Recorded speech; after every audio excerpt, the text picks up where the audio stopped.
તો આ તરફ અમરેલી જિલ્લામાં ખેડૂતો ઓર્ગેનિક અને પ્રાકૃતિક ખેતી સાથે બાગાયતી ખેતીમાં પણ લાખોની કમાણી કરી રહ્યા છે। ધારી ગીરના નાના સમઢિયાળા રોડ કાંઠે આવેલા જામફળની પ્રાકૃતિક ખેતી કરતા જયરામભાઈ ડોબરિયા જામફળની ખેતીમાં લાખોપતિ બની ગયા છે। 4.5 વીઘામાં જામફળના 300 આસપાસના વૃક્ષો છે। સંપૂર્ણ પ્રાકૃતિક ખેતી કરતા ખેડૂતે સારી જાતના જામફળના રોપાનું વાવેતર કરીને 28 વર્ષથી વાર્ષિક 4 થી 5 લાખનું ઉત્પાદન મેળવી રહ્યા છે।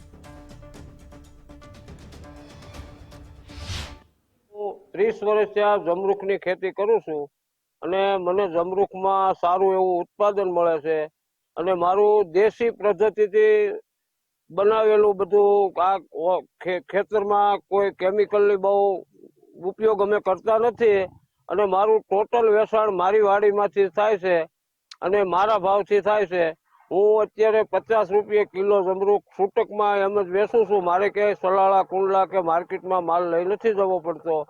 અમારી ક્વોલિટી જોઈ લોકો સામેથી લેવા આવે છે અને આટલામાં દરેક ગામડાઓમાં અમારા જમરૂખ જાય છે અને મારે 4.5 વીઘાનું વાવેતર છે। 250 થળિયા છે। અંદાજિત પહેલા જૂનો બગીચો હતો એ કાઢી અને આ ફરી નવો રિનોવેશન કર્યો છે એટલે હજી ગઈ સાલથી ધીમું ચાલુ થયું છે। આ વર્ષે મને લગભગ 3.5-4 લાખની ઉપજ આવશે।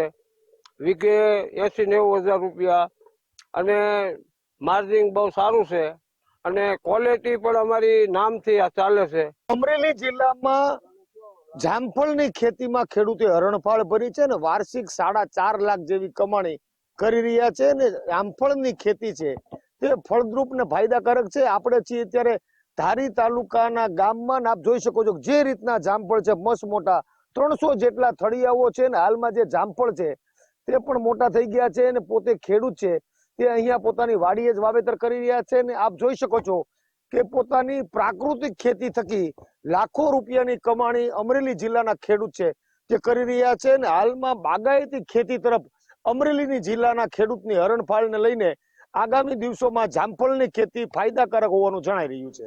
ફારૂક કાદરી, ગુજરાત ફર્સ્ટ, અમરેલી।